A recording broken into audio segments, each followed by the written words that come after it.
intro about me, so I don't need to go into more detail.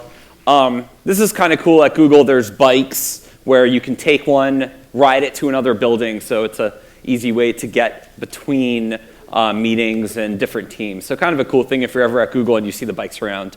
It's a fun part of our culture. So you already know why you're listening to me. I'm an analytics advocate at Google. I basically help educate our users become smarter with analytics. For a while, Google's always had developer advocates. A few years ago, I was leading product marketing for Google Analytics, and we had no product advocates for analysts, and we have probably more analysts and advertisers than we have developers. And so it was a cool opportunity that they made this role for me. Since then, we have, I think, 4 analytics advocates now. So either I did all right, or they're slowly trying to replace me. Great. So enough about me. Super quick agenda, and sorry for the wonky font. I had to bring Google Docs into PowerPoint, which still don't play well together. Today we're going to go through a couple things about data, and hopefully this is the more interesting part of analytics, the visualization part. So just a few things we're going to go through. That there's a flood of data in the world, and hopefully we can start to do better things with it.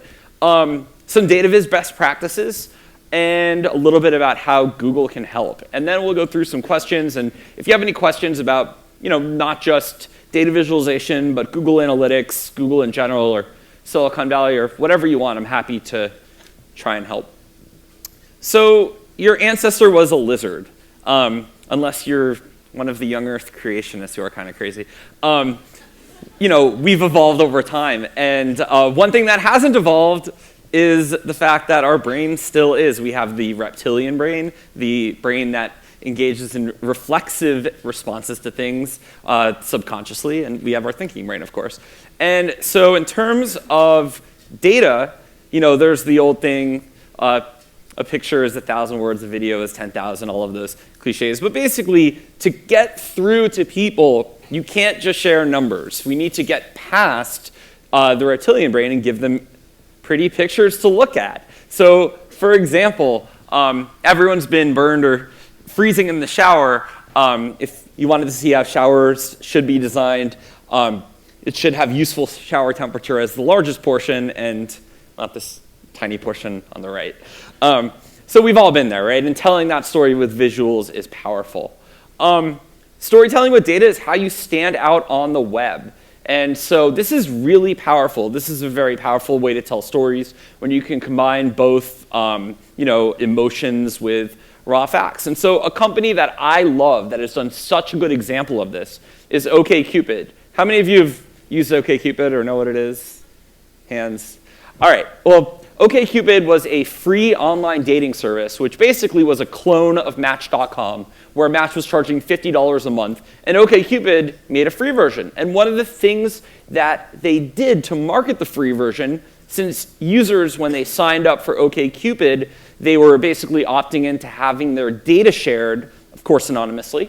One thing that they could do that Match couldn't is to publish all of these interesting macro trends on dating.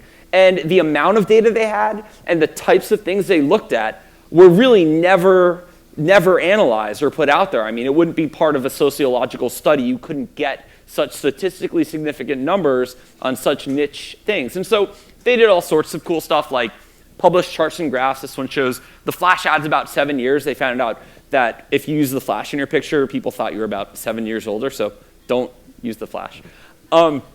They also publish, like sexiest accents. The reason they had all this data is when you sign up for the site, you answer quite a few questions. It's actually quite the sign-up process. And they publish all these interesting facts on their OK Trends blog. Another interesting fact from OkCupid, and this was just infotainment. I don't think this is true. But users who said, yes, I like the taste of beer, were also statistically, they were the most significant users who also said yes to, I would sleep with someone on the first date. So they didn't say how many people, or it was just a fun factoid. But all of this led to consistent media exposure. Every time they published a story to OK Trends, it would be the page 1 of Dig, which was alive back then. It's not alive now. It would be shared on Reddit. It would be shared across the web on the social networks du jour. And over time, that led to viral growth, millions of users. I actually met my girlfriend on OkCupid. And industry disruption. Match was forced to buy them for about $50 million because they were outranking Match because they had so many links, so much attention, so much great content.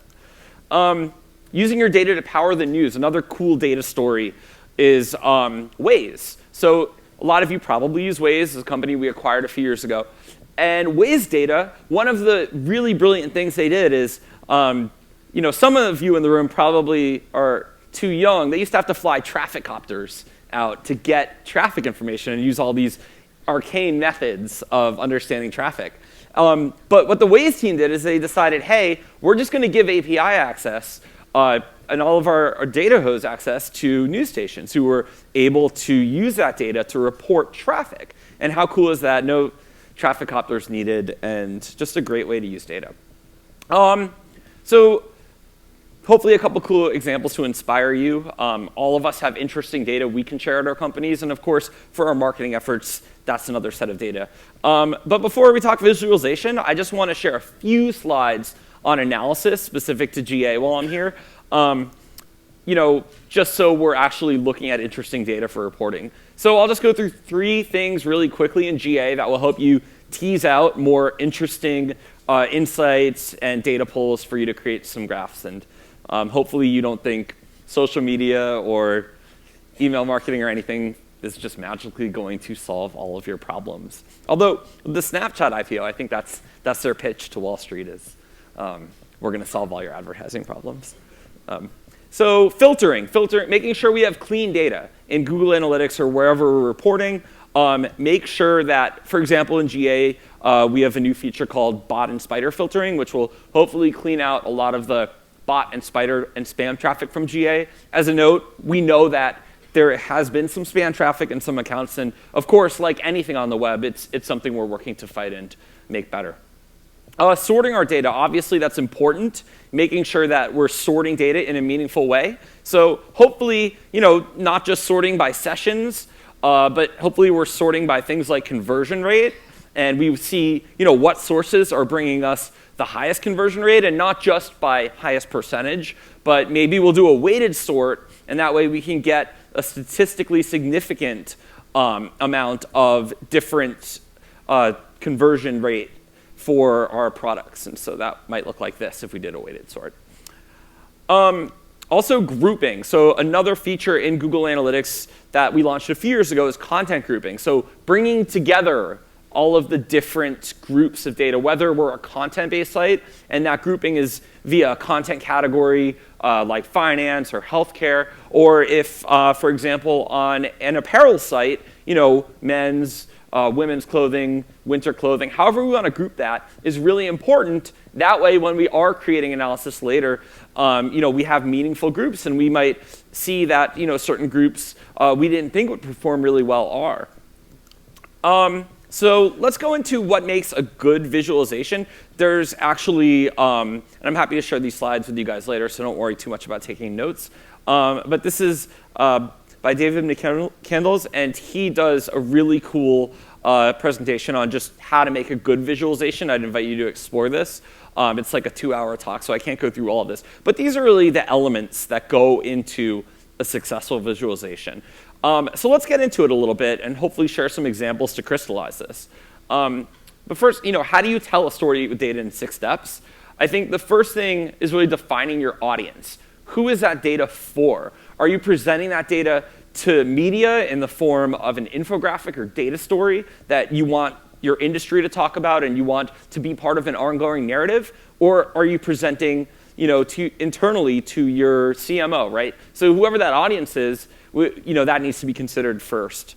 Our hypothesis, of course, if you're doing something like an infographic or you're creating a white paper, consider what are the hypotheses that you want to test first or that you want out of your data.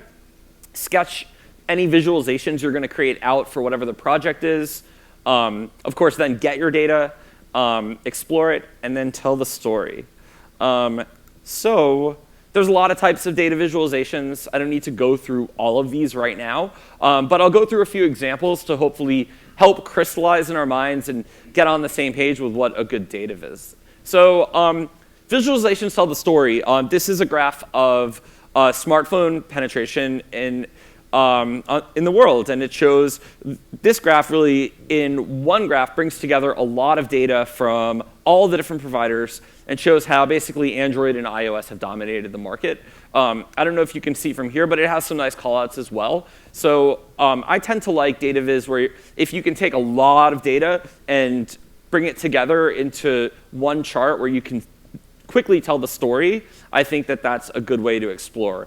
Another one is obesity rates in the US. This is from a blog that I love, Flowing Data. And so the way that they show this is really clear, right? We're really getting fat in America. We weren't 30 years ago, but we are today. And so showing a map overlay over time is another great way to show data, especially in context with location. This is another one. Netflix, obviously, up and to the right growth. And this ended in, this data is from 2008 to 2013.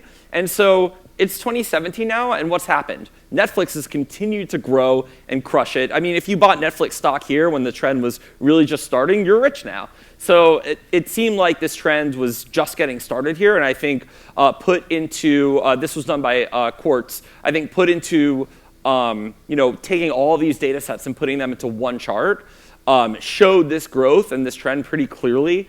I think that obviously this is accelerated, and now a lot of millennials like myself, I hate the word millennial, but a lot of young people aren't ever using cable at all, and they're just using streaming. So I thought this was kind of a cool visual a few years ago that has sort of come to be true. Additionally, just a simple chart, if you wanted to show that online video and streaming was going to eclipse the box office, this was projected to happen in 2017. I think that this might have already happened. But really, sometimes just showing two data points to make your point very quickly is a good way to tell the story. Simpsons Top Characters. This one is no-brainer, right? Obviously, Homer, Marge, Bart, and Lisa have the most lines. But, oh, interesting, Mr. Burns is the fifth most popular character underneath that. So I also like this one because they were on brand with it, and they had some fun with it. So having creative data visualizations that do match your brand is important. Another cool project that someone worked on is the most common breakup times, according to Facebook status. They data mined Facebook statuses, and what they found out is, there's all these different times where people are most likely to break up with someone else. So this is kind of a cool story. I mean, this is more infotainment. I don't know what you do with this, but really interesting. Christmas is apparently too cruel to break up with someone, so that's not a time that happens. We eat our own dog food here, so on the Google Analytics team, we open source a lot of our data. We created something called the Customer Journey Tool to online purchase, and we looked at millions of sites and millions of conversions, and basically showed how different marketing channels, typically for different sectors and different locations, contribute to a purchase. Because of course, over time, people consult more sources before they actually make a purchase, and the customer journey is getting ever longer. Another one, shifting incomes for American jobs. This is another one that was published by Flowing Data, and you could see over time where the money has gone to different jobs. And I thought this was a cool one. It's probably not too easy to read on a screen, but just going through it was pretty interesting to me and pretty clear. Bloomberg sharing what's really warming the Earth. I think it really is greenhouse gases. I don't think there's any question there, but they have a great data visualization on this as well, showing a pretty clear trend between warming temperatures and greenhouse gases. No surprises.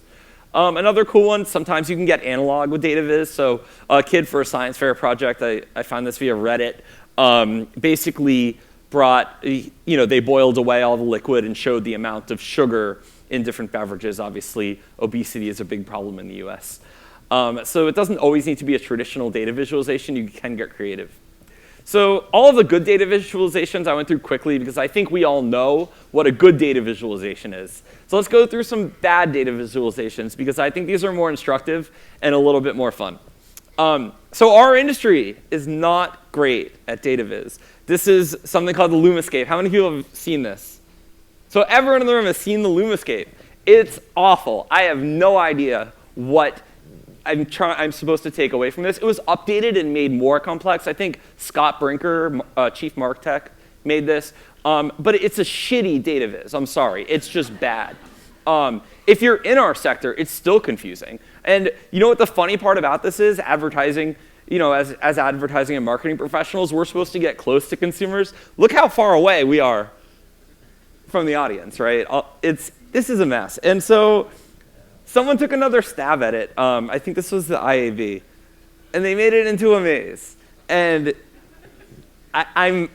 if I'm in the industry, again, I'm confused. But imagine I'm outside of our sector, or I'm someone who I'm trying to persuade to understand or educate about the ad tech ecosystem.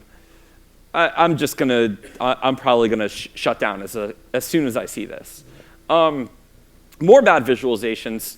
How about this? There was someone did a data viz on baby boomers, and I'm not going to call out the sources because I don't want to get people in trouble. But the numbers add up to. I mean, I understand what they were doing. They had multiple choice, but it's just why would you do something like that? It's just really bad. At least this one has pretty colors. This is another map overlay chart, and if you see the obesity one where you saw people were getting more obese over time, they brought out several, they brought out a whole bunch of maps instead of just one and made it interactive. It's just not a good data viz. I have no idea what they're trying to communicate to me. Even on a smaller screen where I was trying to go through and mouse over things, I just don't know what they were trying to tell me. Some are just misleading, so graphs that don't start at 0 and increase by 3,000 here. It's they're trying to show recruiting more nurses, but it's just a deceptive graph. Or correlating random things. Maybe the graph isn't bad, but maybe you're correlating, number of people who drown falling in a pool with Nicolas Cage films. Maybe we need to stop Nicolas Cage from making more movies because people are dying. Of course, this is bad. This is what I like to call data spin as much as bad visualization. Designs, icons, and data are cool, but they're overwhelming. I think this form of infographic died in a few years ago where they were just, the web was gaming these on social news sites, and oh my God, I run a marketing blog, and I still get pitched to publish infographics, and I'm like, I don't understand why I would run this. You haven't even read a single one of my blog posts or articles, but you want me to just run your infographic? It's clear someone was advising them, you need to create more infographics, so they just create it, had their PR firm pitch it out. Stop doing this. It's infotainment, and I guess it can be all right, but I don't like it. And then some are just hopeless.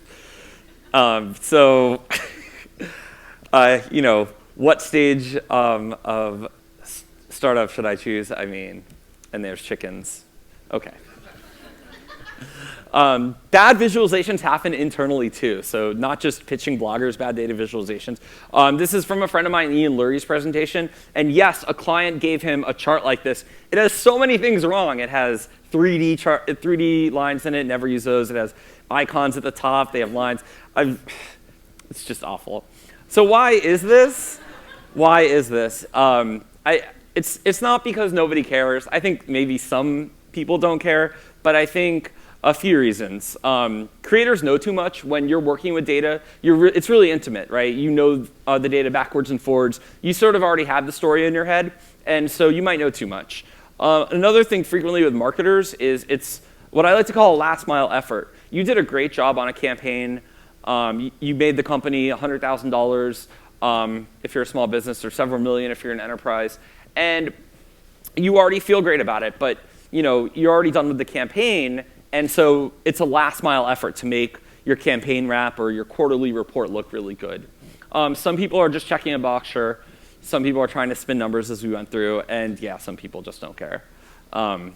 So I don't think that Phil from Jurassic Park can help us because people died every Jurassic Park. But you can help your teams, so let's keep going. Why not turn busy data visualizations like this? This is done by Pew, a survey on where most people get their news, right? And so this is from the turn of the century to 2010. What's the story here? Can anyone shout it out? What happened to news? The internet, yes. So, but you don't see that in this visualization. You really don't. And there's a lot of reasons. They've labeled every data point. They have just a mess of. There's just so many things wrong with this. So let's remix it, right? A user for my friend Nathan's blog, Flowing Data, has data remix contests. And so a user created this remix of that Pew chart, which I love, right? They're calling out the internet grew by 216% in that time. And that's the story here. So why not call that out, bold it, tell users what you want them to take away. And this is what our jobs are, right? We're the ones who are creating that story and making that point. Or break out the data separately. If you break out the data separately and you showed percentage growth, I mean, it's really clear that the internet is growing. But you might not have seen this. The middle chart really shows it when you're looking at this, right? So consider looking at your data a different way. And whether you're a marketer or you're trading things on Wall Street, or if teasing out what big changes are and what trends are early, something that we do as marketers. And we need to do to be able to be ahead of the curve, you might need to look at your data differently.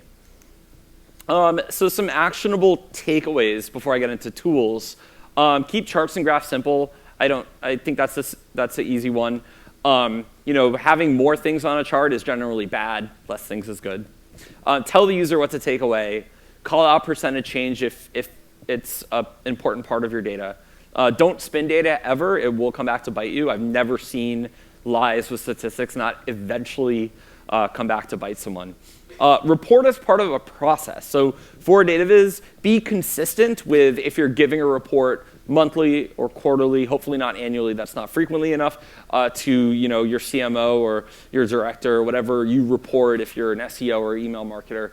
Have it as part of a process. Don't ever have someone ask you for a report on your programs. We should be conditioning our bosses to get that data and the metrics that they want consistently. And if there's something else they want, they can tell us and we'll put it in those reports. But hopefully we're all at companies where we've matured them to the point they're not giving you fire drills for data pulls. And have a process if someone wants something outside of your usual data pulls, create a process, have a 24 or 48-hour turnaround, make a form where you ask people exactly what they want, and don't make data storytelling something that ever is a fire drill. Right data, right stakeholder. So we'll get into dashboards in just a second, but your product manager cares about different data if you're running an app than your sales team. The product manager probably wants crash reports and engagement, and your salesperson wants revenue numbers, right? So right data, right stakeholder. And another one, I showed you things like the Simpsons chart just to show be creative and have fun. Data viz should be like one of the most fun thing we do with data, in addition to actually making awesome numbers and making money for our brands. Showing that off should be a fun exercise. And I like this flow chart of problems in your life. Pretty simple, right? So how we can help you at Google. No, not doing space jumps, but that sounds fun too. A few things you can do with our Google Analytics data. On the analytics team, we are very, very open with your data. It is your data in our product, and so we let you take it out however you want. You can take it to go via our API and put it into Google Sheets, which is pretty cool. You can use apps to beautify your data. If you want to make an infographic of your GA data, there's a tool called Visually, which will let you do that. It's kind of fun if you wanted to just explore your data in a different way. There's connectors that let you easily take data out of Google Analytics and put it into other apps. This is Tableau, for example. I showed some other data in a Tableau in a few slides earlier. They're a great data viz tool. But we also wanted to have our own data viz tool because users were asking us to do things like Tom Craver, who's in another session right now, he always wanted in Google Analytics to put an executive summary on his custom dashboards in Google Analytics. He wanted a little, February update, this is what happened, and to have an exec summary right on the dashboard. And so we recently launched a tool called Google Data Studio. It's a free data viz tool. And we actually, because of feedback from users, it launched with a limit of 5 reports, and now you can make unlimited reports. And so basically, I don't need to go through all of this with Data Studio, but we let you integrate all of your data sources, now including Search Console. I know SEOs have been asking about that, into one source and be able to build awesome, beautiful dashboards. So check it out. It is free. Here's an example Google Analytics dashboard in Data Studio. And you can spin these up automatically with just a few clicks. And our Search Console dashboard in Data Studio. And you can bring in any data sources that you want, Google or otherwise via Sheets. So we've done the work for you. We've created a solutions gallery. If you've ever seen the regular Google Analytics solutions gallery where you can pivot custom reports and advanced segments into Google Analytics, we've decided to do the same thing with Data Studio and let users submit reports and beautiful dashboards that with just a few clicks, if you want to see what happened to M. Night Shyamalan, or if you wanted to see web performance reports, maybe together, probably not, you could do that via the Solutions Gallery. So I left a little time because I know you'll have questions. You guys already know about Google Trends. That's another cool tool for data viz from us. But I left some time for questions because I know you all have burning questions. And yeah, the one thing that you should also check out is our MOOC. We have a massive open online course that our team works on. I can only go through so much in an hour, but that course can go through a lot. Yeah. Great. That was fantastic. Thanks. Thanks, Evan.